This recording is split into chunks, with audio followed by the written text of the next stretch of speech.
Welcome to Beyond Words Presents. I am your host, Whitney Diffenderfer, and this week I am here with Victoria Zackheim. She is the editor of 8 different essay collections, including the most recent one, which actually doesn't even come out until next week, called Faith. Victoria, welcome to the show. Thank you very much, Whitney. It's lovely to be here.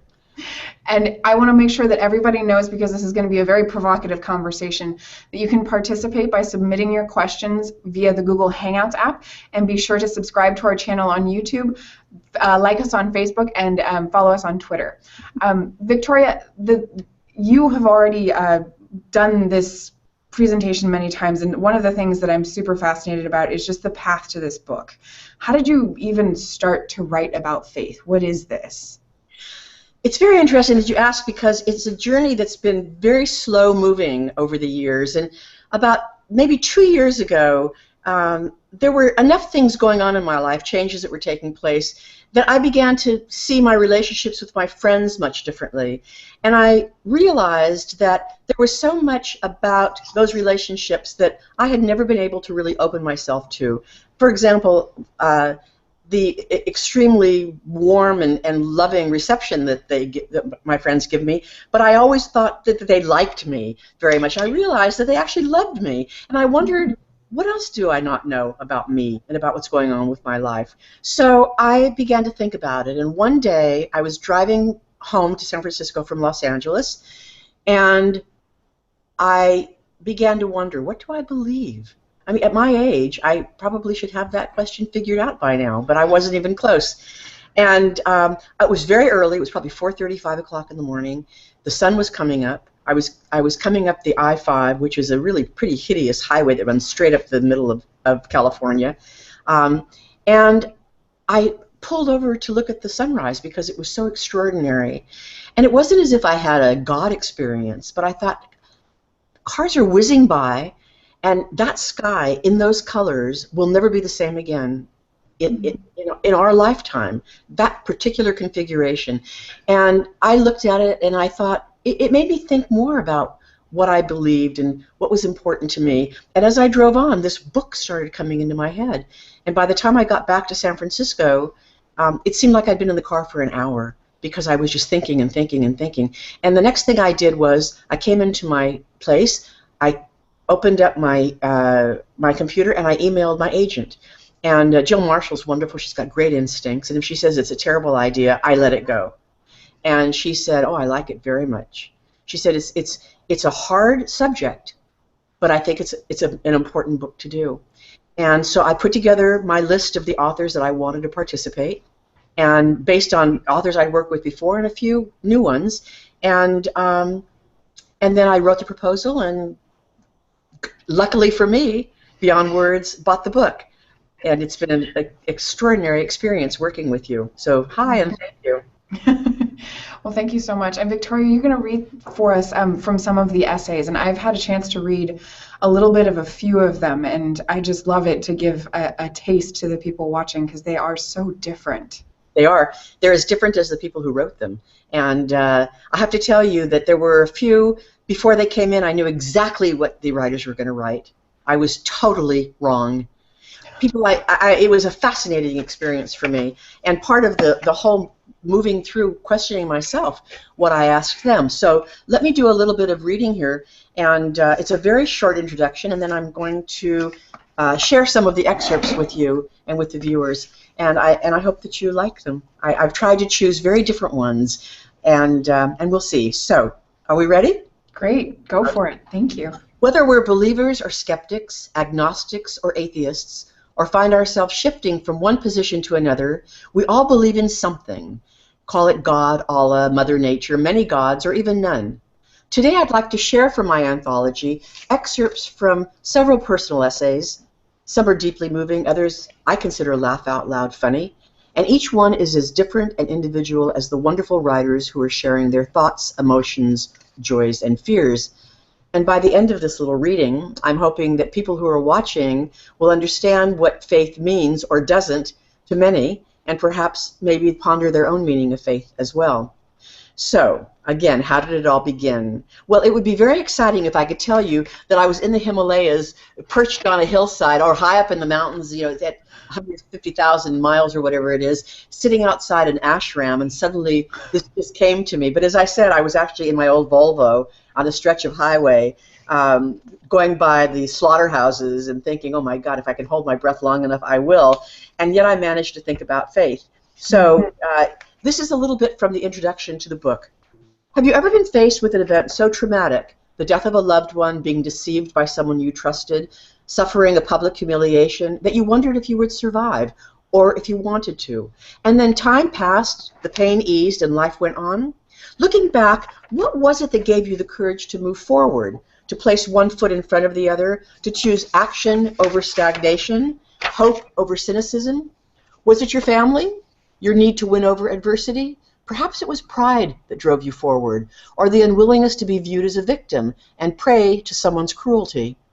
Or could it be that you came through this difficult time because you believed you could, because you had faith in yourself, or in a force, an entity more powerful than you?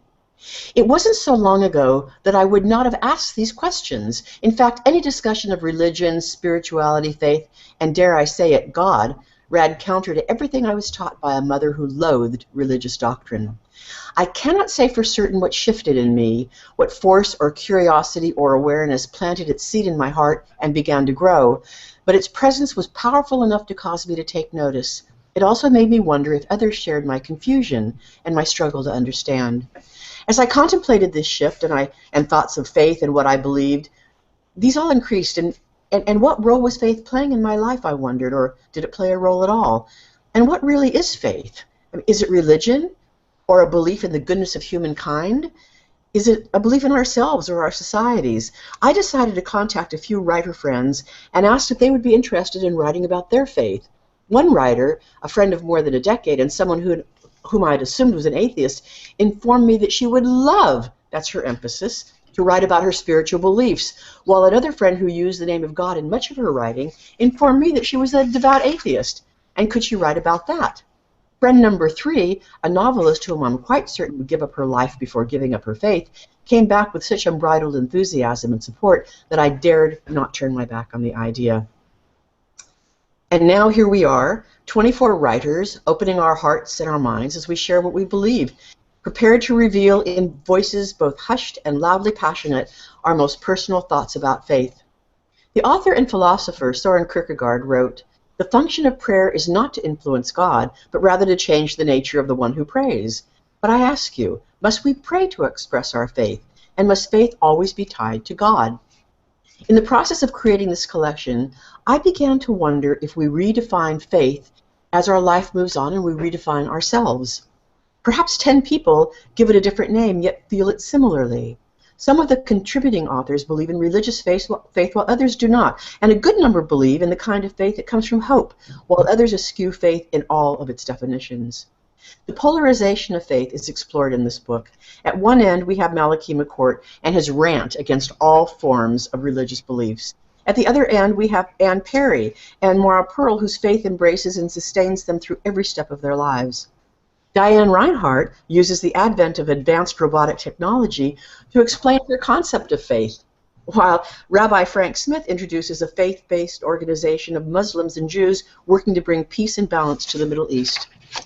And Beverly D'Onofrio writes about her faith saved her life as she lifted her voice in prayer for herself and then for the serial rapist who had just attacked her and was preparing to do so again. When he realized she was praying for his soul, he fled. So many find their faith after decades of searching, while others discover that those beliefs drummed into them as children have lost their meaning as well as their power. David Corbett writes about shedding his faith after suffering the loss of his wife. Aviva Leighton admits that she never had it as much as she might have desired it. Whatever the beliefs revealed by the writers, it's fascinating to learn how their beliefs, religious or otherwise, are shifting as they move through the stages of life. Who has faith now where none existed? Who once believed in some power greater than humanity, yet felt it slip away? In either case, what did faith mean to them? Was it belief in the goodness of people, in the power of a deity, or perhaps an indefinable sense of something existing at the edges of consciousness? Perhaps it was the power of the universe, or simply a belief that the sun will rise and set each day. Whatever the impetus, whatever the exigency of the journey, I invite you to ask yourself the two questions I posed to all of the contributing writers. What do you feel, and what do you believe? So now I'll do some excerpts. Would you like to ask any questions, Whitney, before I get going? It's just so fascinating that first question of, what do you feel? I'm like, as I read your introduction just recently, and I was like, I don't know how I would answer that question. It's a huge question, and then what do I believe? Both very, very large questions, and I'm very impressed that these people were able to boil things down. And I'm just curious, before we move on, what does faith mean to you? Like, how would you define faith? Oh boy, I'm in the middle of that journey right now.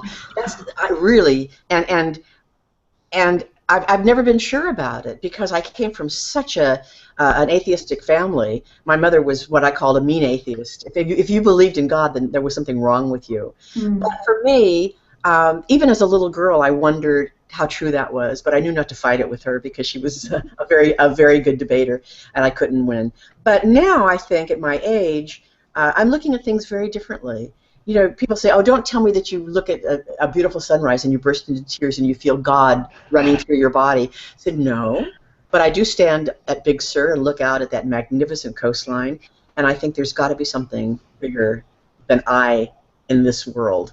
Bigger than I am, bigger than I could be. I don't know what it is. Now, I have a few friends who are absolute atheists who you get into discussion with them and they just don't want to talk about it. Mm-hmm. But I have other friends who believe deeply that there's a God and that God guides them through everything in their lives. Mm-hmm. And I think that Anne Perry might be watching this right now from Scotland, and Anne was very instrumental in sort of pushing me to do this book. She'd never written an essay, and she has one in the book, and I'm going to do a little reading from it. But it was, we've had thousands of hours, I'm sure, of discussions about faith, and it's been such a fascinating experience for me to have a friend who is so devout and yet open-minded. So, yes. And it's just interesting to me how you started the introduction when you're talking about all of the different, I'm looking down here because I'm actually looking at a copy of the book. We're lucky we get them early. I've got one too. Yay! About all of the different things, the ways that you can realize that you actually do have faith, because there's a lot of people who would hear that question and immediately be like, yeah, I have a very strong faith, or no, I have no faith whatsoever. And then when you're talking about just the small things where it's just like, if somebody hurt you, what was that helped you get through that? Was it faith in yourself? Was it faith in something else? And it's just like, oh, right, that. Mm-hmm. I guess, yeah, I definitely do have faith in myself, or faith, because those two words, it's the same word, but it seems it hits me at least in a different way. It's like having faith in myself is one thing, yes, but faith with a capital F is or what something David different. The book calls the F word. Yes, exactly.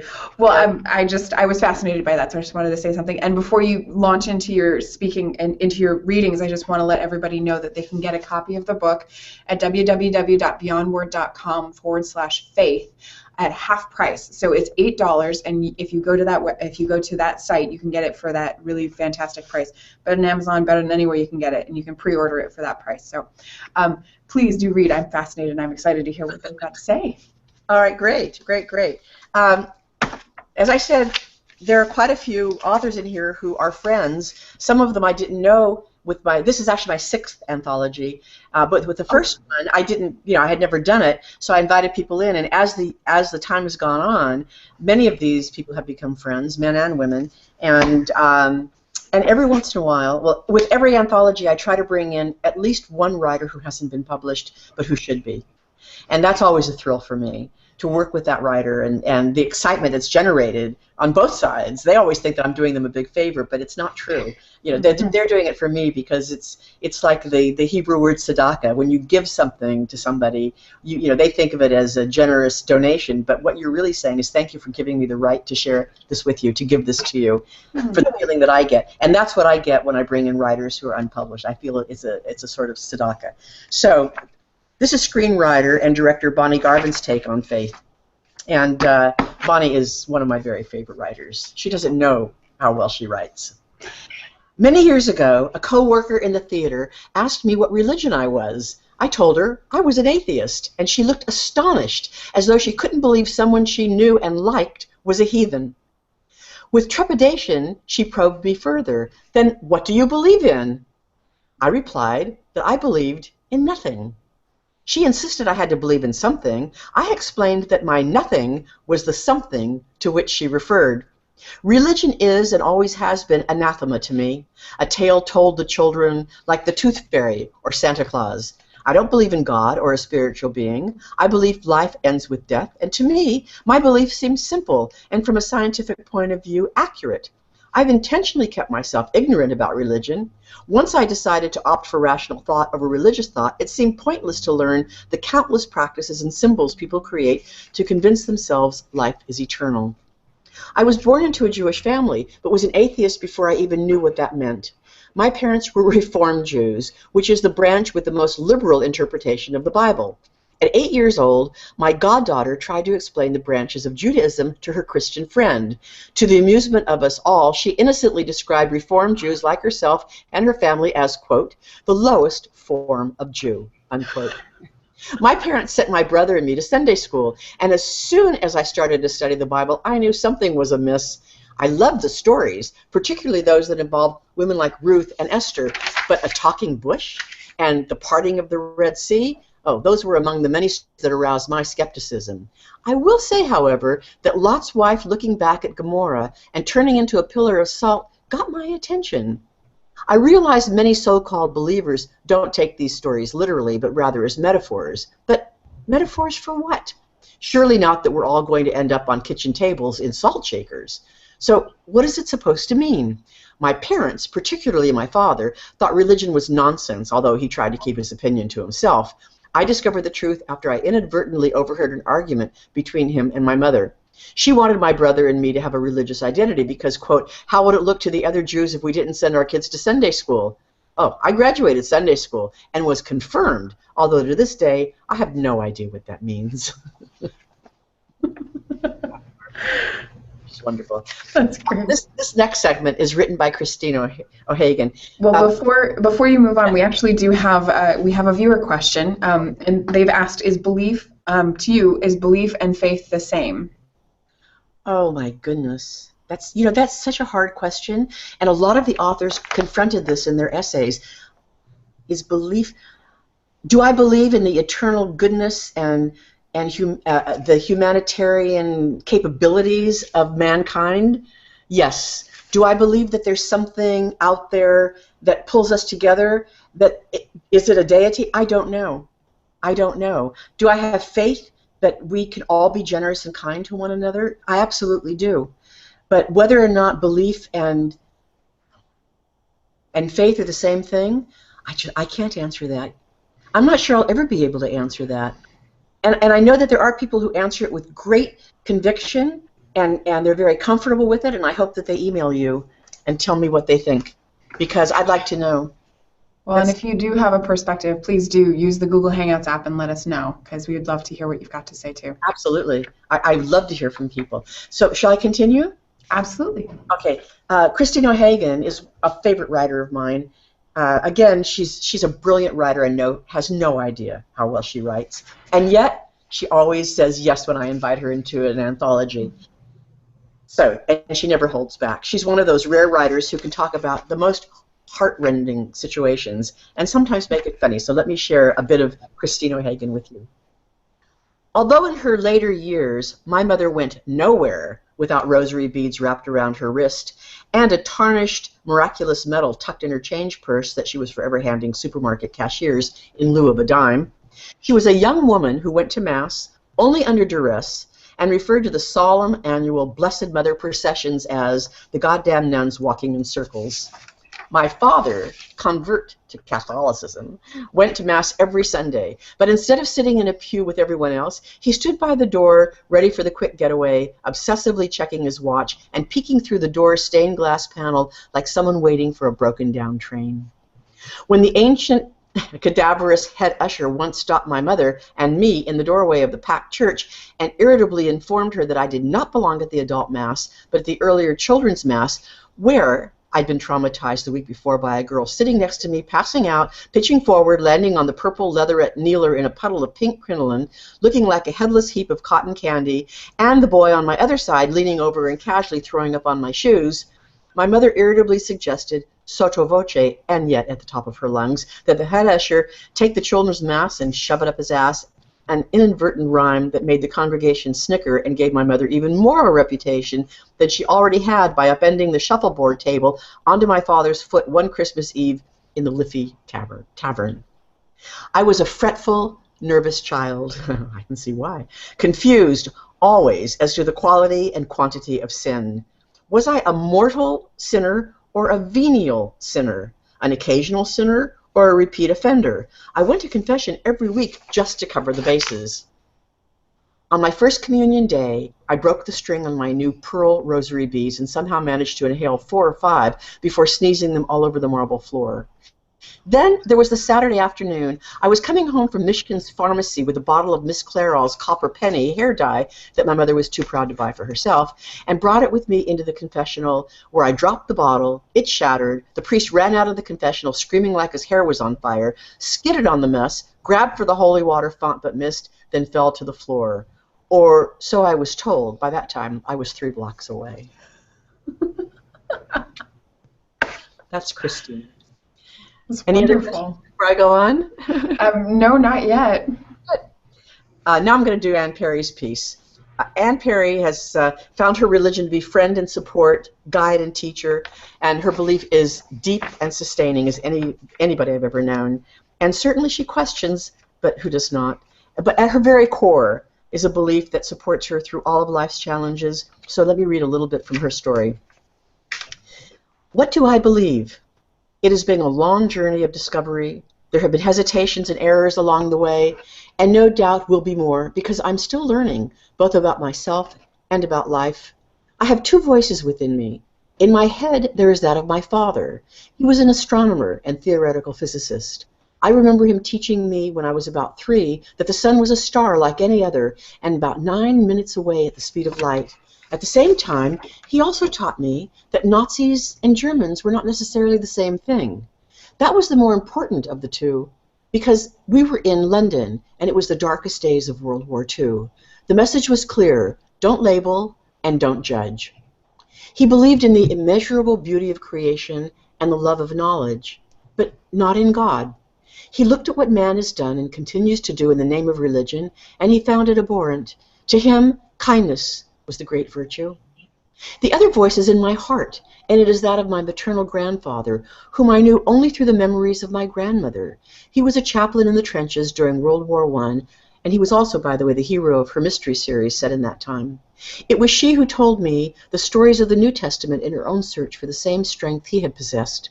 My favorite story was of Jesus taking time from his teaching to go and visit the sick daughter of Jairus, even though he had been told it was too late. The girl was already dead. He answered that she was only sleeping, and said to her, "Maiden, arise," and she awoke. Jesus cared even about sick little girls. I was just such a sick little girl.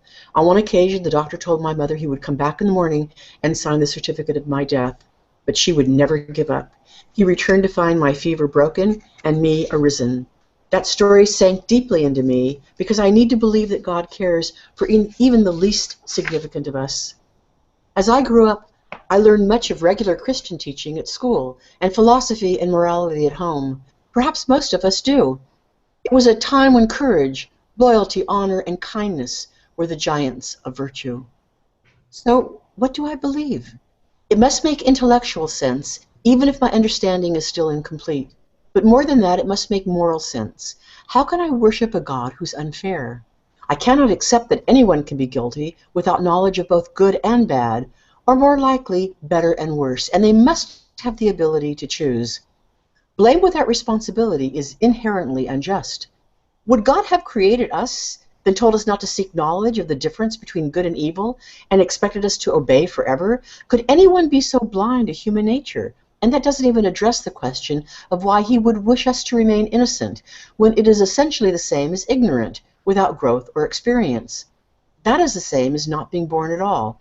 It makes the whole of existence purposeless. I can't accept that. I won't. Surely it makes more sense that God knew perfectly well that sooner or later we would desire knowledge so passionately that we would take it, regardless of the consequences.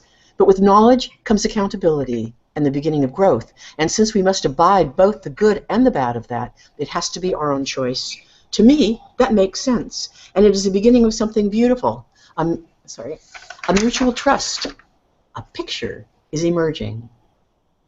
Then we come to the one question that really cannot be avoided, the big one, if you like. If there is a God, why is there such tragedy and chaos in the world? And if he's all-powerful, he could prevent it. Does he not love us, or is he simply not aware, not watching anymore? Is it blasphemous to think that perhaps he is not all-powerful? Are there laws in the universe, moral laws that cannot be broken, just as the laws of physics cannot, or the universe would fly apart and dissolve into the primal soup? No matter how much you love another person, you cannot grow for them either physically or spiritually. You cannot take their pain or prevent their failure. Ask any parent. You watch their stumbling steps, see them fall, but if you carry them all the time, they never walk, let alone run or skip or dance. Most of us struggle to explain the horrors we see or read about. Why are they allowed to happen? Does hell have to be so very deep? I wrote that question in a story once, and the response was immediate on my pen. No, it doesn't. But if hell is less deep, then heaven is also less high. Is that what you want? There was no hesitation in the answer. No, it isn't. That is the nearest I came to an explanation. I've considered the possibility that in a way all beauty of sense or hunger in the heart is not so much a difference in where we are, but in our ability to perceive it. I think it was George Bernard Shaw who said that heaven is like a symphony concert hall. You can let anybody in, but you cannot make them hear the music. Learning to hear the music, all of it, every note, may be the exquisite refining of the spirit that takes much time, much experience, and much courage. We need the passion of hope, the hunger for beauty that even a glimpse of it will bring. Heart and intellect should walk together. Do I believe in the Christ of the New Testament because I want to so much? Am I afraid of a universe in which there is nothing beyond what I can see and someone can prove? Yes, I'm afraid of it. But has that anything to do with truth or only my perception of it? That cool voice of logic again. Maybe I also believe it because I need to. The alternative is despair. I have certainly considered that possibility, especially at 3 in the morning when I feel small and miserable and desperately alone. Haven't we all? I want companions in faith. Who wishes to walk alone? My goal is to become the person who does the brave, honest, or kind thing because it is my nature. It is not what I do, rather it is who I am. I want to be brave, not just look it. Be honest because I have no need to lie, above all to myself. I want to help others because I see my own pain in theirs and I want to ease it. For them, not for me. It may be a long journey. So that's Ann Carey. Fantastic. We do have a viewer comment on our question earlier on our faith and belief and faith the same. Viewer comment says, I have found that faith is deeper than belief, that faith is that thing that is left when nothing else is. And it's not something outside ourselves, it's something that comes from inside. It's what keeps us putting one step in front of the other, the thing that keeps our hearts beating and engaged. It perhaps exists as itself, outside of religion, dogma, even belief. Interesting, because just hearing that comment made me think that maybe belief is something that's more cerebral, that we're trying to sort of work through, whereas faith is more of the heart, of the whole spirit, the heart and the soul and the brain working together or separately. But I like that very much, and whoever sent that, thank you. And it's beautifully written. I'm thinking it may be one of the authors because I'm just like, wow, this is just, it's stunning. And I would agree with you. I think that makes total sense. We always think of belief. As you were talking about, I'm like, well, our belief and faith, do I believe that belief and faith are just the same thing? Because the way that I'm thinking about it as you're speaking of it is, yeah, they are. But and we always talk about the difference and the distance between the heart and the heart and the head. Yes. And I would agree, like that faith is the thing that just exists. It's just there. It's in your heart and it will always be there. And then belief are things that you scrabble with in your brain and you try and reason through. Yes, because I'm not sure what I believe, but I am sure that I have profound faith in something that drives me, that I feel around me. And I don't know what to call it. Some people call it God. Other people are always searching for that word, and I'm not sure about it. A little bit later, actually, no, right now, it's Jacquelyn Mitchard. I'd like to read from Jacquelyn Mitchard, but I have to tell you that one of the delightful things that happened when I sent invitations to the authors to ask them if they would like to be in the anthology, I got wild responses, very, very unexpected responses. Jacquelyn Mitchard has 8 children, and she writes a lot about, and dear God, if that happened, and oh my God, if that happened. And so I thought, well, 8 children, she's going to come back and say, oh yes, I'd like to write about my faith. And instead she came back and said, well, I'm a God-fearing atheist. May I write about that? And I said, yes, of course. That's very much a part of this book, of getting different viewpoints. So I'd like to read a little excerpt from her anthology. Absolutely. From her essay. When my daughters Merit and Marta came to the United States from Ethiopia, they prayed their grace before every meal in their native language, Amharic. It was a beautiful prayer that sounded something like Nishala Kishala, Mishala Aliyah Shala. It went on for long moments, and seeing sweet 5-year-old Marta lisp out those words with her huge eyes slightly lidded was a humbling, deeply moving sight. All of us gathered around the table, and we felt we should pray, but we didn't have the custom of it. Still, we bent our heads and listened to Marta's voice and loved her all the more. When Marta spoke to her dying birth mother in those months, she later said her mom had reminded her that I must take them to God's house. I knew what she meant. In their homeland, the constant of my daughters' lives had been daily church, right through their slide from the nether edges of the middle class after Dad died from AIDS, to Mom's sickness, to the orphanage.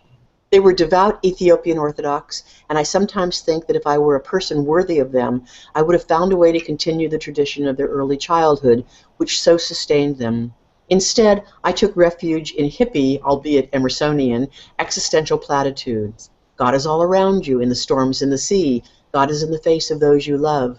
My daughters don't remember those prayers anymore. We're indeed a family who sits down together each night for dinner, but we don't pray. Oops. Sorry. God's house, now, is the place at the end of the street where you turn around when you're giving the dog his walk. We're not religious, yet I'm not fooling when I tell you that I really wish I could find that small coal within myself and fan it into a flame. I'm sorry that I'm an atheist. It embarrasses me. I don't know why. Perhaps it's because I feel as though I'm letting people down. My children, my friends, perfect strangers. I don't feel as though I'm missing anything. I'm not unhappy to have the conviction that our lives are a brief space of light between two vast darknesses that is in the shelter of each other that we find our sustenance. I'm not ashamed to share the belief of Abraham Lincoln that Christianity is a moral construction. I don't yearn for a world to come, mightily as I miss the people who have died, my brother, my mother, my husband. I don't expect ever to see them again, except in the sweet well of my memory. People say I'm cheating myself. They say they'll pray for me. They tell me that I don't get what it's like to know Jesus personally. They're right. I absolutely do not. And in truth, I don't think they do either. Perhaps there's a genetic predisposition to welcoming religious faith, as there is to alcoholism. We're all born innocent, without a belief in anything except those around us, who, if we're lucky, shelter and nurture us. Belief in a God or in anything unseen is a learned behavior. People assure me that angels exist. They assure me that they see ghosts. I believe that they're telling the truth, but I don't believe in ghosts or angels any more than I believe in God. Did I say that I wish I did? It would be kind of lovely and wonderful. I do not, though, hard as I've tried. Although God was frequently invoked or called upon in our sometimes Catholic, sometimes Anglican home, in supplication or in vain, God as the giver and the redeemer and the judge was never really a presence. Before middle school, like all my friends, I saw the Haley Mills movie, The Trouble with Angels, and became obsessed with being a nun, reading about nuns, wearing the cool outfit, living in a world with definite rules, uncomplicated by the vicissitudes of boys and career choices.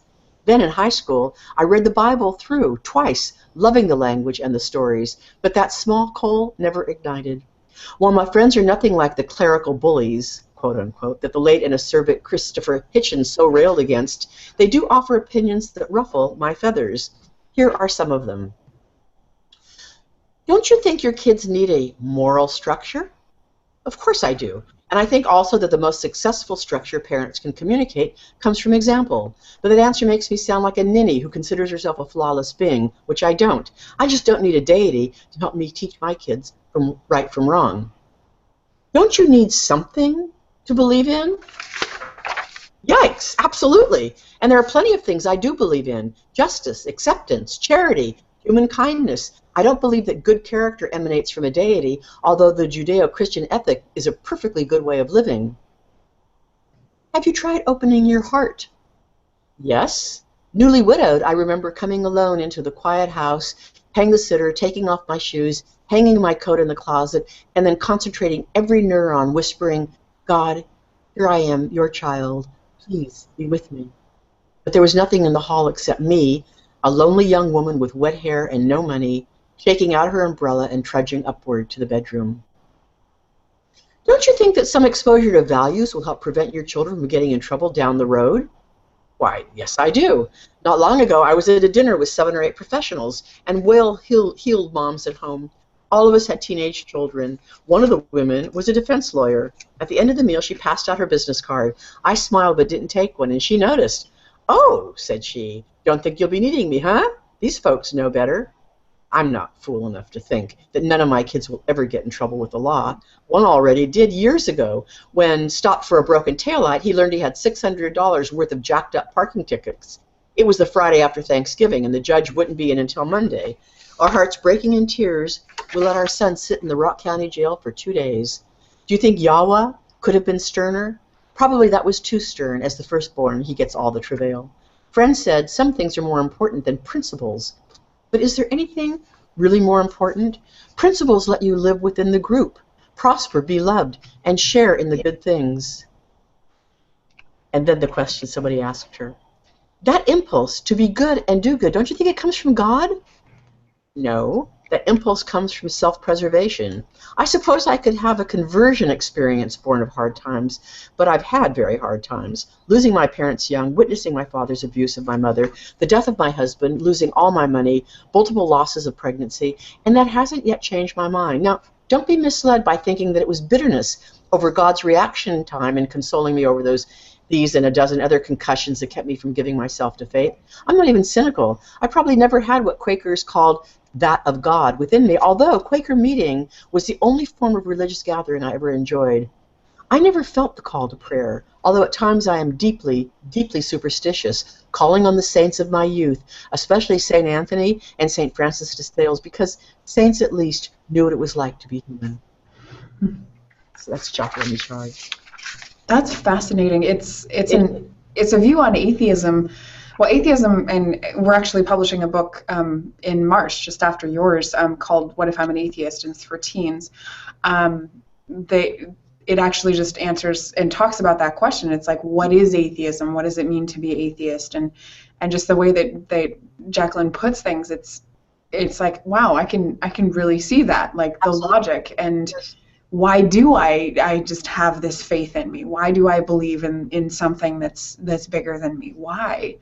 And how do I deal with people who say to me, if you don't believe in God, how can you call yourself a good person? How can you say that you're kind and generous and you have a strong moral center if you don't believe in God? And of course, I think that people are good and people can be generous and do wonderful things. And I'm sure that there are many philanthropists around the world who don't believe in God. God is not the key to doing good things. If you believe in a God, you believe that you're guided in a way, that you're protected in a way, that you, and this is something that that Ann and I have talked about, that people who really strongly believe in God, one of the most important elements for them is that they never feel that they're alone. If they feel lonely or isolated, they call upon that God to be there with them. And that's a very powerful emotion, to not feel alone, because loneliness, I think, is what drives so much of our pain.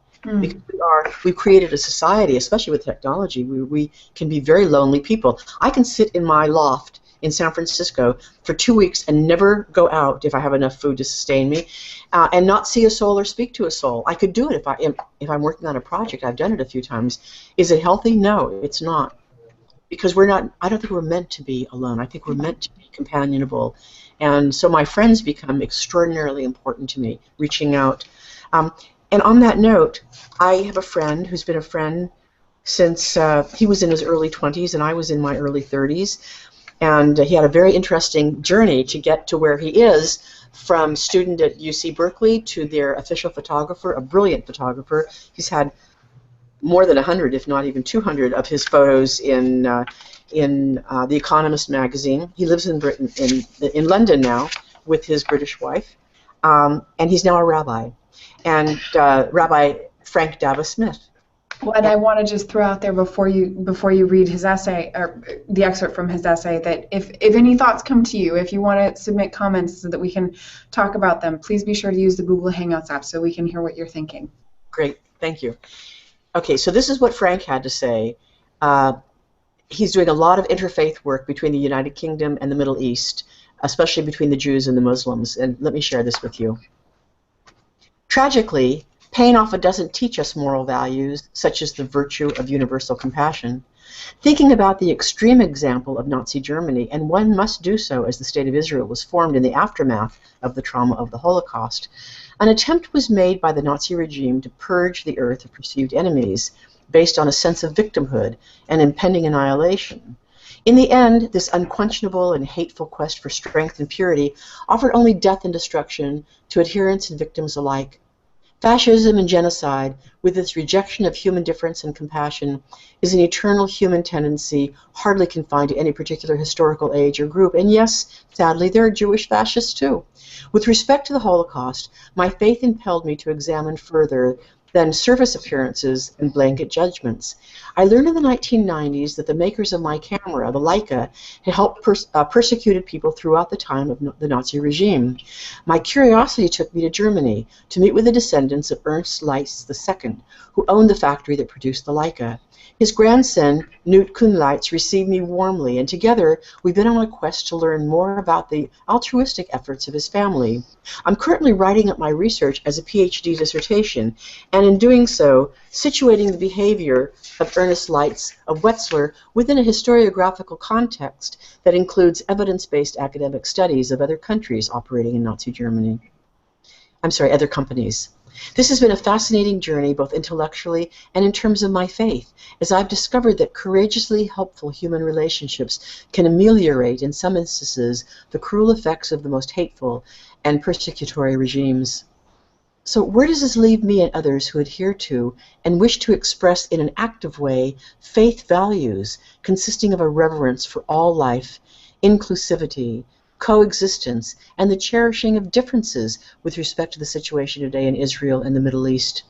If values like these lie at the core of my faith, how might I proceed to act, despite coming from a faith perspective that is sadly marginal in today's Middle East?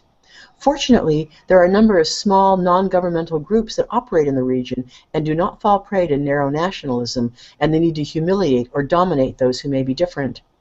In an attempt to express my faith actively, I became involved with Echo Peace, Friends of the Earth, Middle East, a group that has been engaged in this way and is devoted to restoring two historically fascinating and environmentally unique features of the region, the Jordan River and the Dead Sea. Over the course of the last century and a half, the flow of the Jordan River has been reduced by over 95% due to water being diverted, as well as polluted by all sides in the conflict. One result is the ecological disaster facing the area of the Dead Sea, as its depth decreases at the rate of 1 meter per year. Not only do these critical water issues affect health and the welfare of Israelis, Palestinians, and Jordanians living in the area of the Jordan Valley and the Dead Sea, but the migratory route of hundreds of millions of birds dependent on the northern section of the Great Rift Valley also damaged. Since its inception in 1994, this Echo Peace group has brought together cooperating neighbors from Jordan, Israel, and Palestine to restore the Jordan River and to engage in education and advocacy. Due to such efforts, international awareness of regional water issues has grown considerably, along with the sense that the physical environment must not be held hostage to any failing political negotiations. I feel hope because of the progress that has been made in improving water quality and in the growing cross-border trust despite the power of rejectionists emanating from both sides. Some of those who are very involved have come to view themselves as citizens of the geographical region rather than citizens of a national entity. Who are these people working together for peace? They are all adherents of the three Abrahamic faiths: Judaism, Christianity, Islam. Men and women who celebrate their differences as well as their similarities.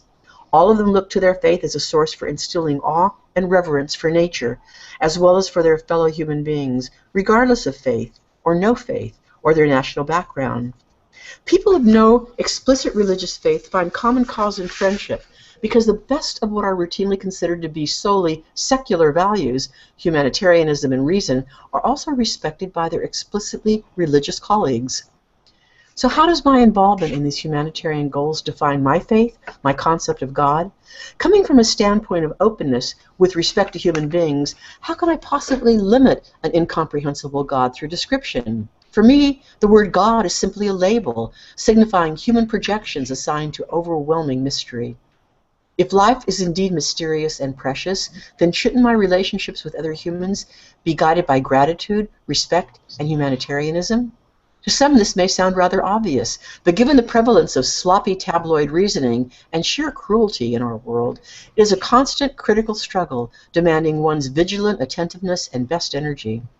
Whether the subject is local Arabs teaching young Jewish volunteers how to use a 10,000-year-old technology to produce mud bricks and at midnight after the day's Ramadan fast, or the daily lives of people struggling to obtain sufficient water resources, we share the same dream: peace and justice for all. My faith that this will happen is greater than my fear it will not. So I've sort of scratched the surface of many beliefs here, and there's so much I haven't shared that I'd love to. But, I mean, whether the reader gets involved in Diane Reinhardt's wonderful essay about robotic love and how that has to do with faith, or Caroline Leavitt's experiences with psychics and tarot cards and her deep abiding faith, or Malachy McCourt, the irrepressible Malachy McCourt, who rants against any form of organized religion, and he puts it right up there with everything he considers dangerous and absurd. But I'm convinced that this is a book that will appeal to everybody, believers and non-believers, and you know, and then anybody who's watching, I have to ask you the question that I ask the authors: what do you believe? What do you really believe? Not an easy one to answer, that's for sure. A lifelong question. Yes. Well, I love what you say. I think there are many of us who were handed a religion or a belief system when we were born that you just grew up in, and some of us actually revisited that belief system at some point in our lives and have adjusted, and some of us just find that is the belief system that fits us best. And I love the idea that as you grow and as you change, your belief does too. You know, it's interesting because yeah. I hear what you're saying, and Tamim Ansari, who's a San Franciscan, a writer, and a Muslim by birth, wrote a beautiful essay for this book, and I just want to just give you his last paragraph. It's so short. He's talking about faith and about an experience he had with his child who wanted to play in mud while they were hiking, and so she kept saying, "Not yet, Daddy. I don't want to go yet." He was forced to sit there longer and longer, and as he sat there, he became aware more and more of what was around him, the bugs in the air, and the gnats, and how the trees were moving, and how the water was taking form. And he said, "How could I imagine I had exhausted this place or any place? Every place was inexhaustible." And that's when something popped. Until that moment, I'd been living in a stream of the events that constituted my life, but I was here. I had been at the campsite, setting up our tent, and after I left this place, I would be back at our site, building a campfire. Things that happened yesterday and the day before, and on back to the beginning, and things would happen tomorrow and the next day, and on until my death. Being here was one moment in a string of moments, and that string through all these beads was me. I just loved that concept, and that awareness that he had, because he was forced to sit in a place and watch his child play in the mud. The other thing I wanted to share was David Corbett, who actually writes great noir, I consider noir and detective novels, and is a wonderful screenwriter, wrote Love and Insomnia, and I'm only going to read 3 lines, but they're so profound. And these are the first 3 of his essay. "I did not lose my faith so much as shrug it off. like a coat I'd come to realize wasn't up to the weather. I needed something sturdier, more reliable, something crafted more honestly and simply. Going on, I had my suspicions about God as early as adolescence, only to see them confirmed for good during the darkest hours of my life. Fortunately, I discovered other resources to rely upon. So there's a man who was brought up to believe strongly, and then he, as he said, he shrugged it off like a that wasn't fit for the moment. And that's what we have throughout this book, is just wonderful, wonderful, honest expressions of what somebody believes or doesn't. And that's what's so special for me about this book. And I love the fact that you wrote a book on faith, because, they always say there's two topics to never talk about at a party: religion and politics. Yes. And to actually discuss it, to actually have what is a very profound and very intriguing dialogue on religion and faith is it's somewhat of a, well, here you go. This is what a bunch of people with different beliefs think. Yes. And yes, it actually is something that you can talk about civilly. Yes. I have two authors in here who are actually students of mine in the UCLA Extension Writers Program. And while I was putting the book together, I told the students that I was putting this anthology together about faith. And so one of my assignments to them was write a very short essay about faith. What do you believe? It would be interesting, I thought, for them.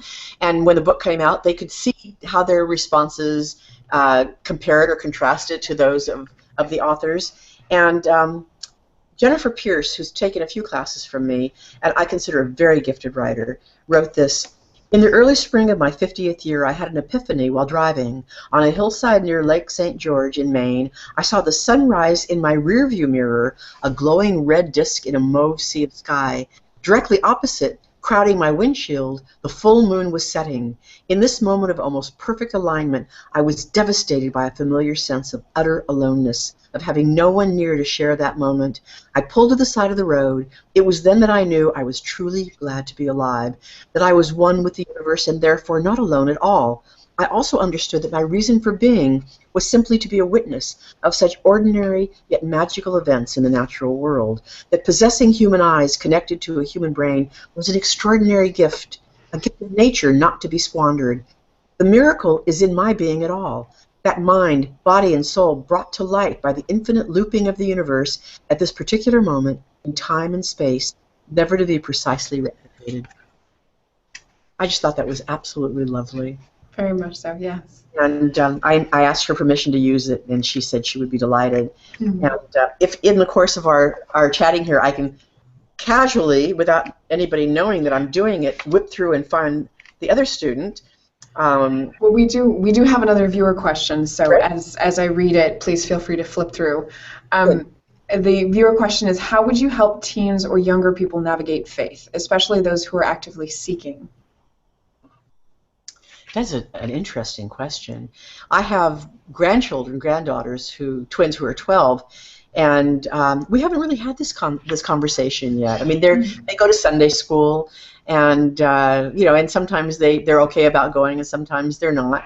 But they're very secure in who they are as children, but also with their faith. And they have one parent who's Jewish and one parent who's Catholic, and so they listen to both, I think. But their father, who's the Catholic, supports them in their Judaism, totally, 100%. But what would I say to a teenager? I would say, look in the mirror and see who's looking back at you. Look into your heart. Find out what it is that you need from the universe. Maybe not even ask parents, what do you believe? Or maybe make that your starting off point. There are books that can be read. They're not necessarily spirituality books, but books that put you in touch with the beauty of the universe. And it's something that every child has to decide. I think that we can't expect children to make that decision.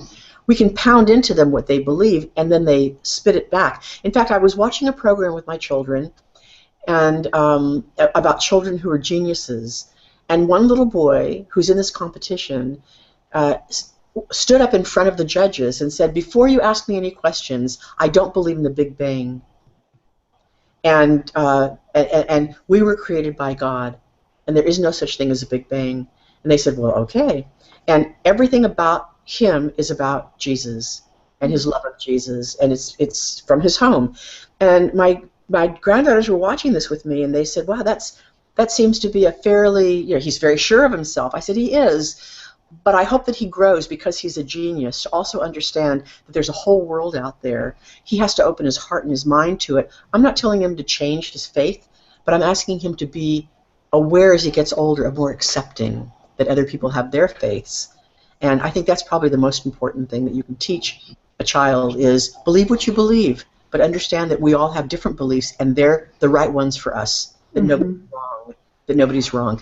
And so that's the best I can say on that. Well, and it reminds me of what Jacquelyn said in her essay, is that she said, I know not everybody, well, I'm paraphrasing, of course, I know not everybody believes how I do, and whatever they believe is true for them. That's right. And I also loved her comment that she wished she had that little coal in her heart that would suddenly come afire and be a flame. And I thought that was so beautiful, because I know people who would really love to believe, but they just can't get there. It's a hard thing for them in our society with so much violence and hatred and fanaticism. It's so difficult to hold on to a belief. And people say, well, if there's a God, how could this happen? But people who believe will say to you, God doesn't make these things happen or keep them from happening. He or she or it is there to be strength for us to perhaps step in and stop these terrible things from happening. We all have choice, hopefully. But many of us don't. We live in societies that don't allow us to have choice. So. Yes. Did you find your other student's essay? I didn't. It's Danae Handy, and she's in here somewhere, and it's absolutely beautiful. And I would find it, but is there something that you want to talk about while I'm looking? Not in particular. We're just coming up very closely to the end of our hour. I can't believe how quickly that went. And I just wanted to say thank you, Victoria, for sharing these essays with us, and for being the stand that people actually do come in and that they share, and that when people came to you and said, hey, can I write about this kind of random, obscure, or not so accepted perspective, is that okay? And you said yes, enthusiastically yes. Yes, absolutely. One of the things about an anthology that can be horribly dull is if everybody says the same thing. But what I've learned is you can put the same question out to 100 authors, and something as simple as write about a hangnail on your right thumb, and you're going to get 100 very different viewpoints. Spiritual, not spiritual, funny, pathetic, tragic, whatever. We all come from our own experiences and our own emotions, and so that you just don't have to worry about people saying the same thing, because it doesn't exist. And of course, that's one of the wonderful things that I love about doing anthologies. And what I love most about them is that when I do an anthology, and yes, I just did find it, every anthology is a family. So as we do readings around the country, and writers meet each other for the first time and become friends, separate from me, and they go off together, and then their families become friends, and then they visit each other. I love that. Every community around an anthology. Do I have time to read this quickly? Yes. Okay. This is from Danae Handy, and she was also one of my students. The God of my faith not only supports malleability of belief, but encourages it to the degree that he provides the blueprints for change. I'm not surprised that as I move into midlife, my personal landscape requires flexibility and stability in equally increasing amounts. Some ideas I once considered certainties have been painted over by new truths, brushed into the picture by age and experience, but that canvas, faith that God has a plan designed just for me, remains fixed, even as the scenes that sweep across it expand in breadth, deepen in complexity, and brighten in love, hope, and joy. So that's a very interesting concept, that although our thoughts and our beliefs might change, there's something there, the skeleton on which we hang those beliefs. She's talking about her unwavering belief in God, but how things change as she changes. And that's just one more viewpoint. That's beautiful. Well, again, Victoria, thank you so much for being on the show with us and for sharing those essays. And I just want to take one more opportunity to let everybody know that you can get Victoria's brand new book, Faith for half price. It's only $8. I mean, it's a great deal. You can't get it anywhere else. I'm being marked down. Well, yes, and also, we want to make sure that everybody can get this book and can read the essays and have the really thought-provoking time like I've had over this last hour. So, www. One more thing. One sure. more thing very quickly. If you go to my website, which is victoriazackheim.com, click on events. We have a lot of readings planned. San Francisco Bay Area, Los Angeles, and New York. And I'd love to have you come and share those events with us. We have a lot of authors coming to a lot of events. So. Yes, there's a lot of them. It's been really fantastic to see the excitement that other people have had outside just the authors, that they've had to have this kind of conversation and to have several of you, because you are bringing lots of authors together to have a lively discussion. So That's the fun of it. It's great. Well, and okay, so to get the amazingly discounted book, you can go to www.beyondword.com/faith, F-A-I-T-H, because I'm used to spelling it. And you will also be able to receive the book before the actual pub date. We'll send those out right away, so you can have it before pub date, and you can start reading, and you can attend one of Victoria's events and already have some really interesting questions to ask. And tell your book group about it.